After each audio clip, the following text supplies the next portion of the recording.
Okay, recording has started. So back to my sharing of my screen here.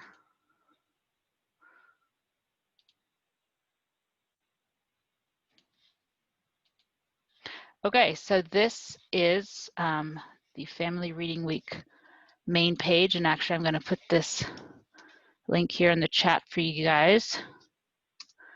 And if you want to follow along on your own or later, you can browse this website. But I basically just wanted to show you some of the things we have here that you might know about and some things that maybe have been kind of hidden in the past. So these are the official program dates, November 9th, 15th, sorry. And just to remind you guys, you can hold your event anytime in November. We try to be flexible because we know people have different things going on between their schools, their libraries, the weather. So you can do it any day in November. And that registration will open next week on the 21st, and it will close on the 16th or sooner if we fill the 100 slots that we have for this program. And I'll talk a little bit more about that later. I do want to thank the committee that helped me plan this year's program. Amanda from Portneuf, Bianca from Mountain Home, Cheryl from Pepperidge Elementary, Jen Trail from Glens Ferry, Mandy Harris from Coeur d'Alene, and Rochelle Stanger from Valley of Tetons. We met about 5 times over Zoom and then some email back and forth, and they helped me to fine-tune things, contribute ideas and activity templates, and they were all around a great group to work with. So just wanted to thank them. I wanted to remind everyone of, if you didn't know, that this program, as well as all of the ICFL programs, always have primary objectives that we do ask that you aim for and evaluate on the summary report. The biggest one is that this program is meant to emphasize the importance of daily family reading time and shared reading. Also, it is meant to connect families and caregivers with the early literacy resources that you have at your public and school libraries to help prepare them for school success. Sometimes folks forget what libraries have or don't know about the newest, especially right now during the pandemic. It'd be great to remind them of what you have to share. And the last one is to help families and caregivers obtain a library card, whether that's a digital card for digital resources only or for in the library, whatever you can do at this time to help promote that for every family would be great. And so then if you scroll on down the website, all of these are drop-down menus. I won't read them all out loud, but there are certain program requirements you need to be willing to commit to before you register, and you can view those there. As well as eligibility requirements. One thing I want to just touch on, if you are in a community where you have both a school and a public library that is thinking about applying, or it'd be nice to talk to one another and partner and offer one event where you can pool your resources, your staff, your books, your facilities, your snack budget, whatever you have, rather than apply 2 separate times and to offer 2 competing events. So I do encourage the partnering together so that we do only have 100 slots for the additional resources that we send out. And so anything you can do to work together is appreciated. I thought I heard someone talking. Does someone have a question? I'll pause here for a sec because I'm just yakking away. Okay. So going on down, there's a brief program timeline. Again, I won't go into that. That's pretty straightforward. And then below that is the promotional artwork. I want to make sure you guys all know about the, we provide this every year, but in the last couple years, we've been trying to provide more. And basically we take that, the postcard that you guys should have gotten in the mail and that's at the top of this web screen. Basically we take that and we turn it into different size posters, flyers, half-page flyers, 8.5 by 11, 11 by 17, everything that you could possibly need. And most of them are customizable where you can put your specific program information at the bottom or on the side.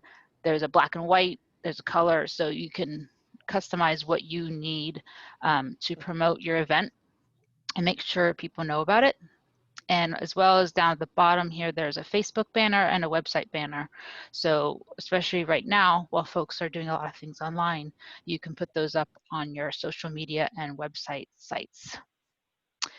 Also, these are not up yet, but we will have a sample Idaho Family Reading Week proclamation that we do that every year in case you have a mayor or a city council member or something who wants to make it an official week for shared family reading and put it in the paper or whatnot. We also have a standard press release that has some quotes from our state librarian, and as well as a place for you to put a quote from your library or your school. And then you can share that with your local newspapers or websites. It's always nice to make sure that the public knows what libraries are doing, especially right now, to show that we're still there to support families. So I'm just gonna close this banner and get to the fun stuff. I'm actually gonna come back to this activity ideas tab because there's a lot there. And I was hoping that we could now, I'm gonna stop sharing, but this is what we're going to talk about next, is the activity video that's specifically being created for Family Reading Week by the Salmon Public Library. And that's Francesca and Jeff over there that are going to create 2 videos for us that we're hoping the ideas behind them is to have them, they've been making a lot of videos this summer, they've got a lot of experience, is to get them to make something specific for Family Reading Week, and that will make it a little bit easier for all the libraries out there to promote it and share it with their patrons, so that each library doesn't have to create something of their own in case you need it. If you want to create your own, that's wonderful. She's also going to share a few tips about how they choose and select the content and the platforms for their videos, is like a best practices little guide. So for now, I'm going to stop sharing and stop talking and let Francesca talk a little bit about what they have in mind. Go ahead. Yeah. I'll just give a quick overview of what we're thinking as far as these videos. We're hoping to create sort of 2 5 to 7 or 4 to 6 minute videos that target 2 different age groups. We had a lot of success with this at our library this summer, doing companion videos with our summer reading program. And Jeff and myself at the library here, and then Christina sort of had been talking for a while about what sort of activity we wanted to build in a video like that. And we landed on the marble run idea because of the thought that in general, that's something that has a lot of flexibility for families to do at home and do together. And it has a lot of opportunities for children of different age groups to plug in and enjoy that experience. And if libraries want to provide basic starter materials such as recyclables to assist with that process, or just literally send home the marble piece, that is something that you could have the option of doing. So these 2 videos, the older one is going to focus on introducing sort of different ways, again, focusing on flexibility and being able to do this process in the home. We want to introduce sort of different mediums you can use to build a marble run. So we'll talk about doing it on a wall, or doing it on a piece of cardboard, or doing it on pegboard, or even doing like a freestanding one with Lego, and we'll just show examples of that. And then we'll also provide examples of different kinds of pieces that you can make. So again, just to sort of give people an understanding of the wide range and of ideas that they could use and the materials that they could use in their own home. We're going to try and focus mostly on stuff that you can get out of the trash and stuff that you can find lying around the house. And then our younger video, we're hoping to provide sort of a simpler version of that. So basically like a marble run in a box or a marble maze that would use simple materials like straws or popsicle sticks as dividers. And the nice thing about this, again, in terms of adaptability, if you're really strapped for materials, just rolling up pieces of paper and using them as runs is something that you could do. And in this video in particular, even though it's sort of our target age group for that one will be 5 to 7, but we also want to talk about ways that that project can be adapted down for an even younger age group. So for example, like if you're working with kids that are 2 to 4, obviously you don't probably want to give them marbles, but talking about, hey parents, like you can work on this with your child and put it in a plastic bag and seal it off, and then it becomes a fine motor activity in a bag. So we'll talk about different ways that can be adapted to that age group as well. With both of these videos, we want to sort of tie back into the Family Reading Week theme and talk about like family reading time and family game time. Like those things are sort of one and the same. And we're also going to just to sort of tie this together, and the fact that it's like, who are these people and where are they from and why are they talking to me?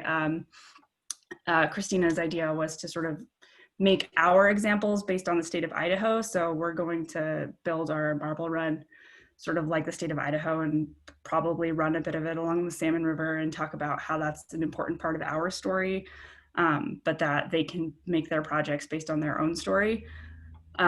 So yeah, and then as Christina mentioned, we will put together some resources. I think both in terms of in the videos themselves, like resources for families that they can use to do this kind of project at home. We'll provide those as an auxiliary content, but then we also want to provide resources for all of you, just in terms of some of the things that we think about and some considerations for simple video outreach to your community as we continue to sort of deal with this new frontier in library services. So yeah, if anyone has questions, I'm happy to answer.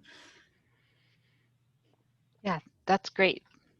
Yeah, I'm really excited because we were, Francesca, Jeff, and I did talk back and forth a bit about, like, you know, well, is it going to be weird to having this you know, librarian that nobody knows being promoted, you know, across the state to patrons? And so we decided to try and make it a little bit interesting about, hey, where's Salmon? You know, what have you ever been to Salmon? This is what I do at my library, and sort of get the kids and families comfortable and to understand why this person is reaching out to them, and hopefully learn a little bit of Idaho history or geography along the way, and maybe some vocabulary. So it's an experiment like everything else this year, so we're giving that a go. And thank you, Francesca and Jeff, for being willing to try that out with me. I'm excited. So okay, well, if there are no questions about that, I'm going to go back to sharing my screen one more time and show you some of the other, so this is where the activity videos will be uploaded, or at least linked to. We haven't quite determined exactly where they're going to live, but this is where you will find them and be able to promote them to your own patrons. But back up above there is the big drop down that has the sort of the bulk of what we're going to provide this year. And just to clarify, any of this, no matter if you register your program with us and get one of the 100 slots or not, all of this material and the activity videos are available for you to use no matter what. And you can use them now, or you can use them later. We're hoping some of this content is a little bit evergreen, and so you can use it at other times throughout the winter. So there will be a family storytime outline here. Starting next week, we'll have that up there, and Jen is developing that for us. And there will be a little bit of content in there about how to make your storytime work virtually, but mostly it'll just provide a few ideas. And then down below here are the 7 categories of fun and games that the planning committee and I came up with.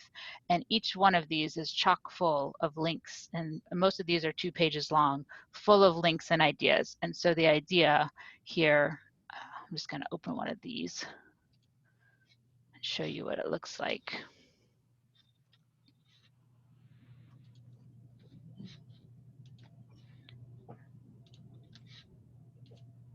Okay, can you guys see that now? Hopefully I did that correctly. And you're seeing a Word doc now. And so all of these are Word docs on purpose to let you guys pick and choose what you want from it. You could turn it into your own handout that focuses just on 1 or 2 of these activities, or you could take the whole thing, you could post it, you could send it home, you could do whatever you want with it. And you will see here, there's lots of ways to incorporate literacy into at-home fun and games, cardboard challenge, reading challenge, movement, zine creation, arts and crafts, you name it. So each one of these 7 documents has lots of ideas like this. And I encourage you to, even if you don't think you want to do anything with social and emotional, for example, just to explore that page, because I did kind of have to put things certain pages, but really they could have lived on multiple pages. So just check them all out if you have time. These will be printed out for you and put in your boxes that I'm going to mail out, just as a reminder, and in case folks weren't on this webinar, to know that this content is here.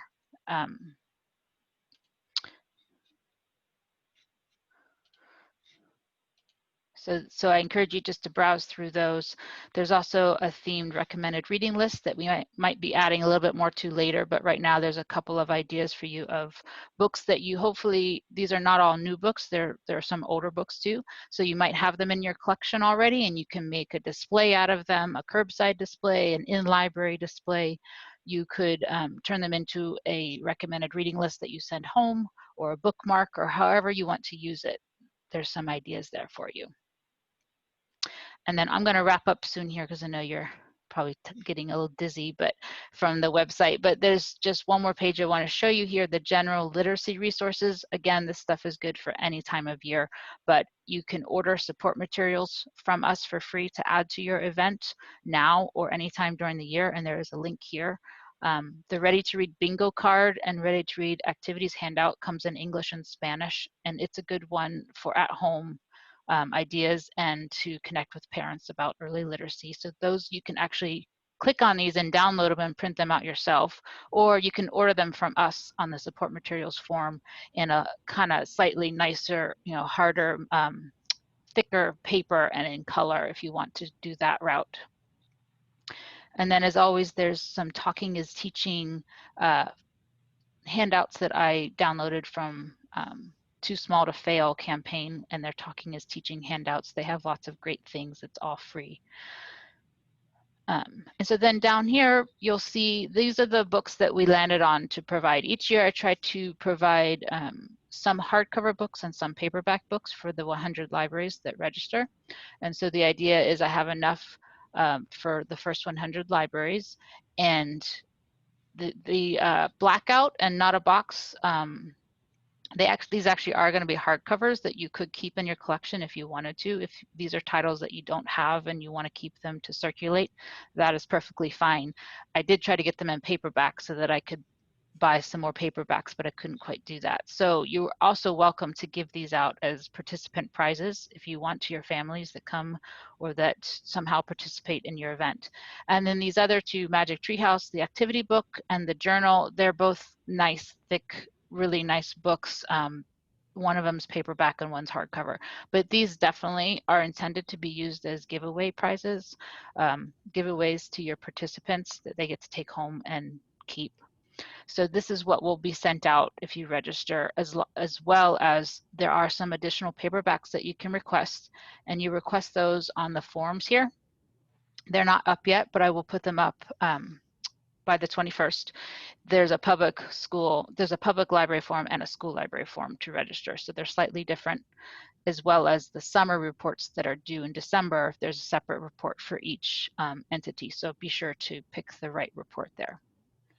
And then the last thing I want to show you is this actually used to be rolled up, this whole menu here, and it was this tiny little bar, and I think a lot of people didn't know it was there. So I changed the website so that it automatically rolls out, and these are all the archives from the Family Reading Weeks that we've posted since 2009, which is not even all the years we've done it. But so all this stuff is up here for you guys to use at any point.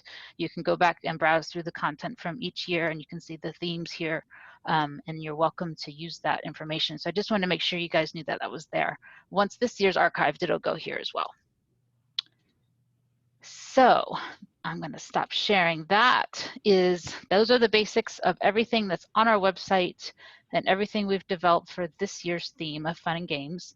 We did pick that that theme with the committee because we felt like it was versatile, and it lended itself well to not knowing whether the program would be in the library or virtual or online or curbside. And so I did want to just remind you guys, it is okay to do any of those methods of delivery this year, or a combination of all three if you want. It doesn't have to be in person like it has been encouraged in the past. So I'm going to pause here real quick to see if anyone has any questions. I don't see anything in the chat, but if anybody wants to unmute themselves and make a comment or ask a question, feel free. do have several of the committee members here on the call and was going to move next to hear from one of them. Was going to talk a little bit about how she plans to implement Family Reading Week this year, and then it'll just be open for anyone to throw out ideas of what they were thinking of doing or seeing what people think or have questions. So looks like Rochelle, you are up to talk about what you're going to do there, Valley of the Tetons. I can't remember if you were going to do a grab and go type style, or looks like she's grabbing some interesting things there. Okay. So we are sticking towards a grab and go idea. Our library is planning curbside programming until January for sure, and even into March. And so we will not be having any in-person programming at the library until then. But our grab and go kits have been very successful, and people now we've kind of trained them to look for those things and to look at our social media presence and look at our website to see what's available. So we talked about one of the books that we might be offering is the It's Not a Box. And so I have a box, and I got these boxes from Amazon, and they're kind of just to put it together. But inside my box is everything that you would need to do some of the games. It's kind of a game and go box, and things that you can keep and things that you can use at a later date to even invent your own games at home. So a couple of things that I put in there is I have some bingo cards that they can use. Of course, we're still going to do our, ready to read bingo, and that will be included. And then I had some of these really cute nature scavenger hunt, which I know this is November, and so where I live will most likely be covered in snow, but your grab and go box can last until spring.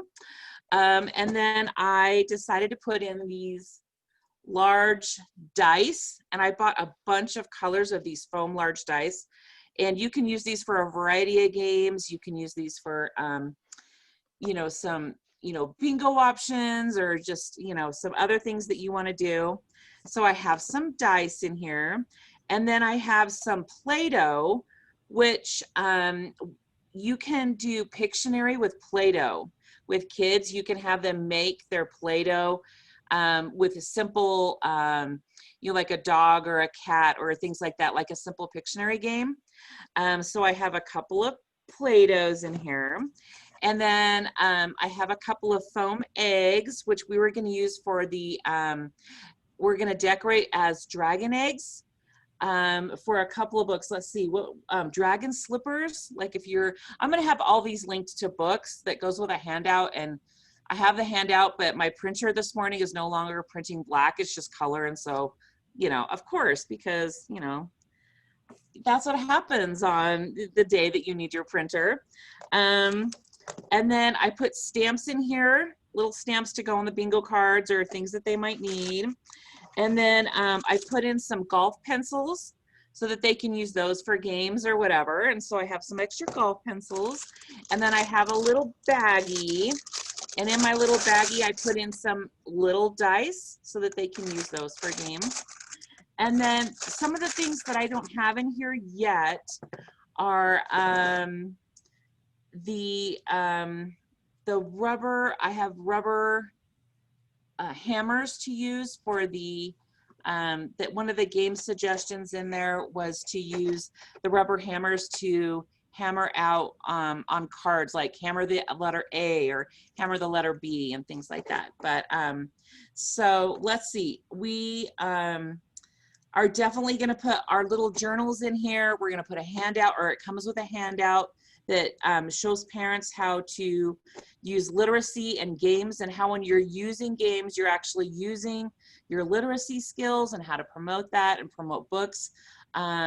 I will put the kindness bingo in here, which I thought was super fun, and I will tie it to the book Wonder. We had the Play-Doh Pictionary, which I tied to Ready Player One for the older kids. And then we have, your origami. I have origami pages that fit in here perfectly. And that's for Origami Yoda. And then, let's see, bookmarks are gonna go in here. And, the pins, the stick pins that go on. I don't know if everyone's seen, I'm sure you'll find it when you go through the pages, that when you make the dragon eggs, you use Tic Tacs, you use tacks, and then you decorate them and they look all shiny and they're really cute. And let's see, I'm not exactly sure how we're gonna promote this with the elementaries, but I'm thinking we might give at least 5 boxes per elementary, and then let them pass those out, or maybe coordinate how they can work in, something at their library that they take and bring to our library to pick up their to-go kit. Let's see, what else did I want to bring up? Scavenger hunts. And we'll definitely have links to our PowerPoints and things like that online as well. And then all week we'll be using our social media presence to promote games, virtual games, things they can do at home. And let's see, I think that's everything. Christina, did I go too fast? No, you did great. And a lot of the things, the links that Rochelle's referring to are in the pages of activity ideas. So like the dragon eggs, although I have to check back. I think Gina Miller told me that some of their video links were taken down. So I'll need to find those again, see if there's a place to link to.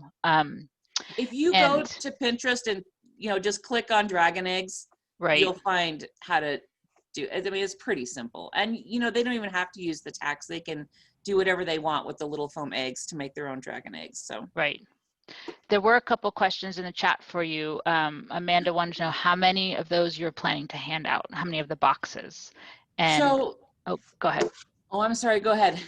Well, the other question was, is the box intended to cover the whole week, like Family Reading Week in a box, as opposed to single day activities? Yes, the box is to go for the whole week and to cover a multitude, to get them started with a multitude of stories and a multitude of multiple activities. So hopefully they can take it and do one or more thing out of the box on a different day. And I'm planning to do, because we're a smaller library, I'm planning to do 20 boxes in each of our locations. So that's 20 in Driggs and then 20 in Victor. So, and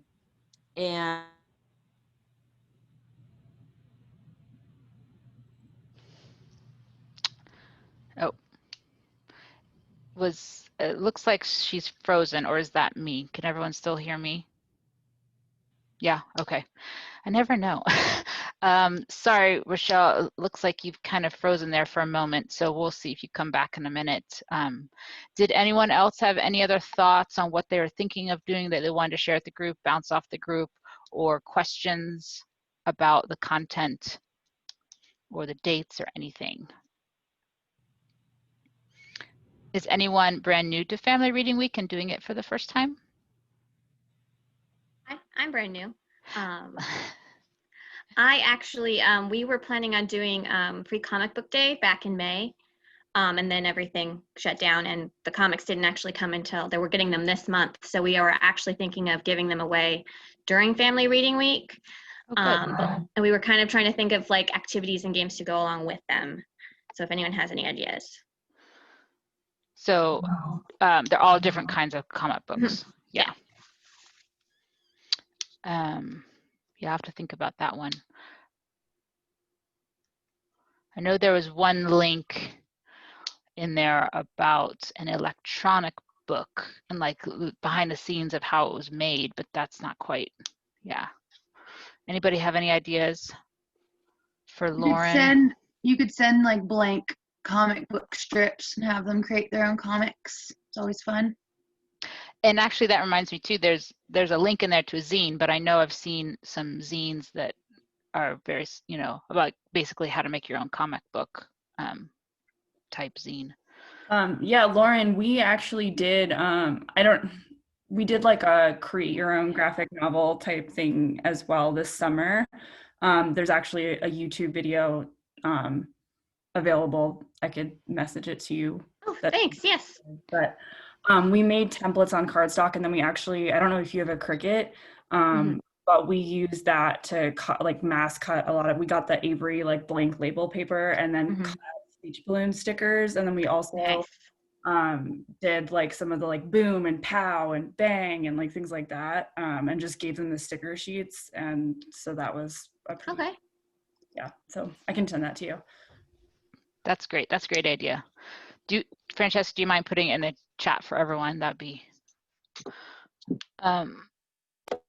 So someone asked, let's see, someone asked, where did you get the free comic books? Oh, it's a national thing. It's a free comic book day. You sign up, you have, they cost money for the libraries, but we give them away for free. So, but a lot of libraries partner together to buy a bunch of them. So all of Ada community libraries bought some, but we just didn't get them until, well, we'll be getting them sometime this month. But we're not shipping in May. Nothing was shipping in May. So right. Yeah. And if any of you don't have an account with First Book Marketplace, they do have a lot of graphic novels on their online store, and every library here should be able to get one of the discount accounts. And if you don't have one and you need some help establishing one, reach out to Stacy, Jen, or I, and we could help you. But yeah, they do have some pretty good discount prices. Yeah, does anyone have the link for the free National Comic Book Day? I know I've seen it, but I don't have it on my fingertips. If you could put it in the chat for let's see, for someone. Okay, and looks like there's also another link that someone put in the chat about picklebums.com, free printable comic book templates, so check that out. Did anyone else have any thoughts they wanted to bounce off the group or questions?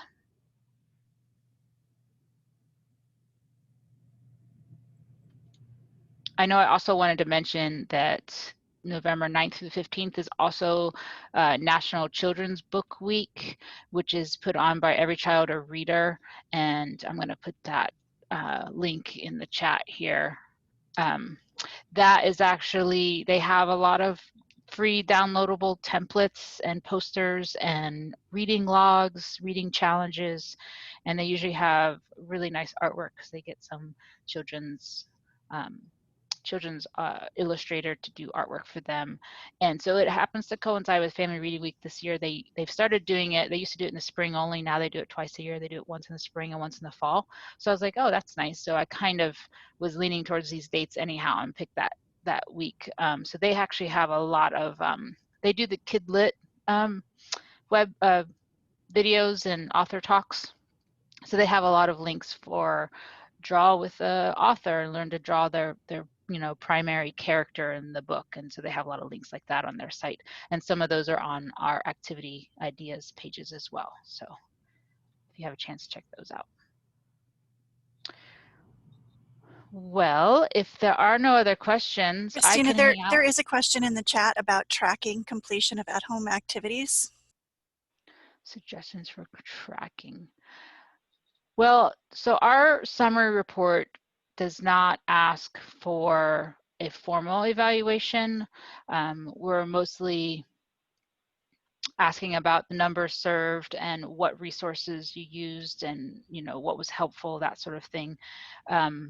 In terms of tracking completion at home, I suppose if it's depends on the activity, but if it's like a reading challenge, if you had a reading log that they turned in, if you wanted them to take a photo of an activity that they completed and put it on Facebook or send it to the librarian or swing through the curbside and show them, it's really up to each library to do what they want there. like I said, we don't require a formal evaluation for this program. The idea with this program really is to get the families that are not using the library regularly to become regular library users and to really kind of bring them in. So sort of a fun, enticing activity to get them started, and then hopefully build a relationship with the library and the librarians. So that's why we don't do a formal evaluation, but you're welcome to. Does anyone else have tracking that they do for this, for Family Reading Week that they want to share? Looks like it's Jen from Glens Ferry that was asking the question. So if anyone has a tracking document that they want to share with her, either now or via email later or to me, that'd be great.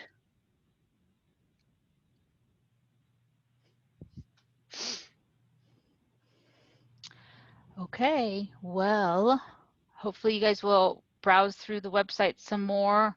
Like I said, more material will be added in the next week, and those reports and the registration forms will be added. I'm trying to get there. It's been a little bit of a scramble this year trying to figure out how to do Family Reading Week. So basically, we're just trying to keep it alive and keep it open to options that work for your community and your library.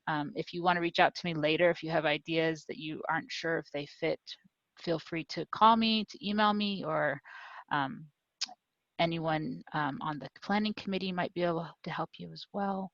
And those names are on the website. So,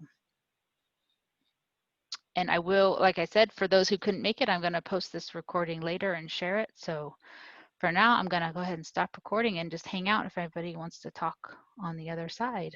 Thanks for coming, everyone.